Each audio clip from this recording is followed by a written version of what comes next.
of our Let's Grow Annual Challenge. Sharon Horne-Ellstrom here, and today we're talking about, with respect to confidence growth and the confidence goal we set for ourselves a couple of days ago, the fourth step of the growing process, which is W, which stands for wonder or willpower. So that's our topic today, and the thing that we're looking at, our confidence growth goals and objectives, and the steps and the options we're looking at to fill the gap. And we're asking ourselves, how can we be more curious? What do we wonder about when it comes to growing, building our confidence? I've got a couple of steps that you can go through to do that. And then we're going to talk about willpower for a couple of minutes. And our action item today is to answer one or the other of these two questions.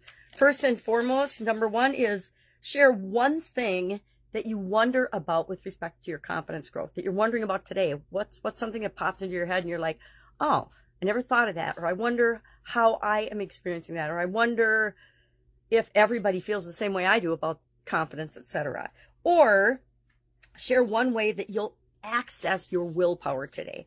I don't know about you, but I have to access my willpower pretty much every day, especially when it comes to caramels and double stuffed Oreos and sweet treats and things. It's like, nah, I just really don't need one. I want a little bump of energy, but I don't need it. So one way that, I guess I'm answering my own question, one way I access my own willpower is to remember what my long-term goals and objectives are. So what are some steps that you can use to cultivate wonder, to be curious and be more curious about things? Number one, adopt a learning mindset. We've talked about this. We'll talk about this again further this year in different spots along the way. But it's imperative that we always be learning, always be growing, always becoming a better version of ourselves. Secondly, we can ask open-ended questions. If we ask open-ended questions of others and ourselves, we get a much better answer than if we say, you're in a bad mood, aren't you? Well, that's a yes or no question. It's better to say, well, what's happening that's causing your mood to be off? Or say, it depends who you're talking to, how you would ask. But ask open-ended questions versus closed-ended one-word response questions of both yourself and others. If I ask myself why I feel a certain way, or why I'm experiencing a thing, or why I want something, that's an open-ended question. If I tell myself instead, using I am statements, that I am not confident in this situation, I do not feel adequate to handle this, etc., I'm going to get a much different set of self-talk than if I ask myself open-ended questions as well. We want to practice active listening, and this is one of my lifelong improvement areas. I know how to do it. I just forget to do it sometimes because there's so much going on in my head. I forget that sometimes I need to take a deep breath, pause, slow it down, and really listen and tap into the other person. And there's strategies to do with that, which we'll talk about on the month that we focus on communication, which I think is next month. Yes, I think it is. I think September is communication. And then what are some ways, and so using those things, being learning focused, being open-minded and asking open-ended questions, actively listening to ourselves and to others around us. You know, when we listen to our self-talk, sometimes we're horrified, right? I never realized how much negative self-talk certain people that are closely related to me actually use every single day. And I will catch myself, maybe I don't say it out loud, which I do say many things out loud, but I'll catch it going on in my head, and I'm like, well, where'd that even come from? Because that's not even me thinking it. That's not really true for me. So why am I letting that record play in my head over and over and over again? So what are some strategies to strengthen our willpower so that we can do things like turn off our negative self-talk and replace it with positive messages and be our own cheerleader? Well, number one, I talked about how I make sure and I ask myself, does this align with my goals or not? If it's not moving me toward what I want, and be honest, eating caramels and double stuffed Oreos as I get older is not moving me toward what I want, right? If you eat too many of them, you end up diabetic. It just seems to be the way many, I can't remember what the percentage of the population is, but it's scary.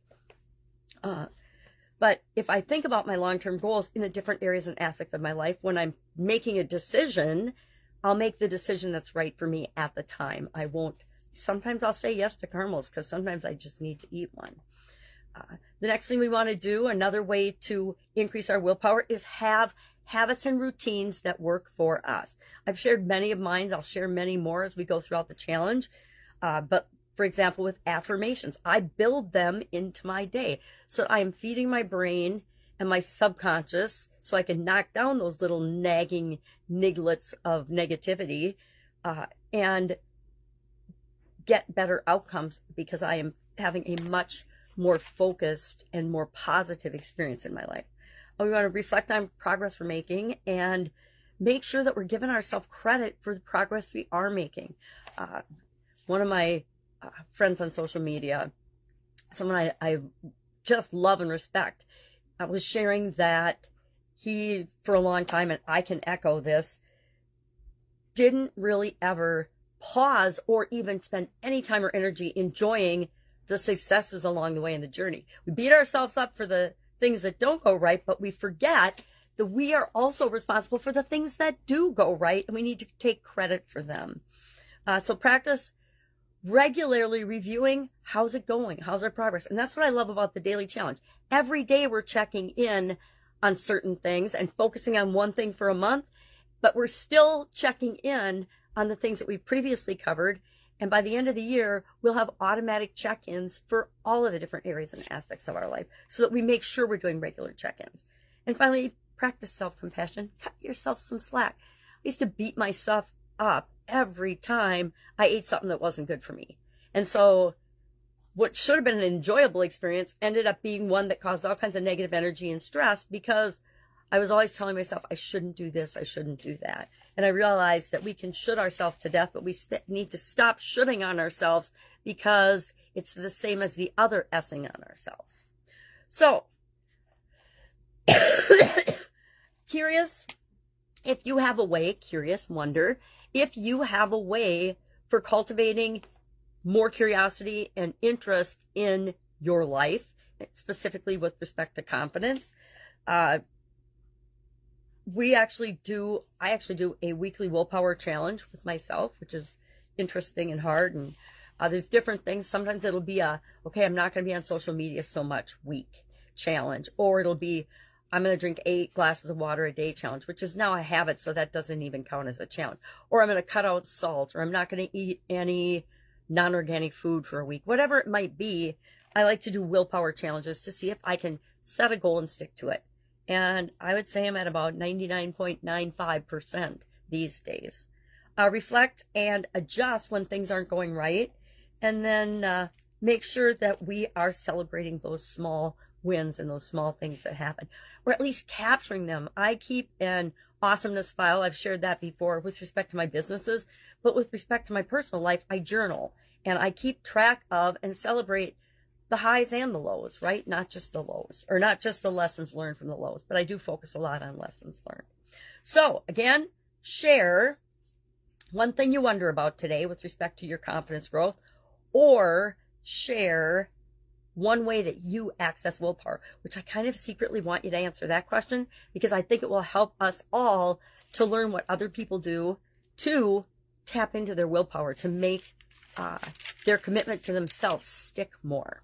All right, that's all I've got. Any questions? You know what to do. Ask. And if you need help or guidance, Amber's story is, of course, continuing in Guide 2 of our Let's Grow Annual Challenge private Facebook group page. So you can check that out. It's free to join the group page. You just have to answer the security questions so we don't get a bunch of people in there scamming and spamming, because there's no room for that in a group like this, and especially in an annual challenge. All right, that's it. Have an awesome day, and I'll, of course, be with you tomorrow.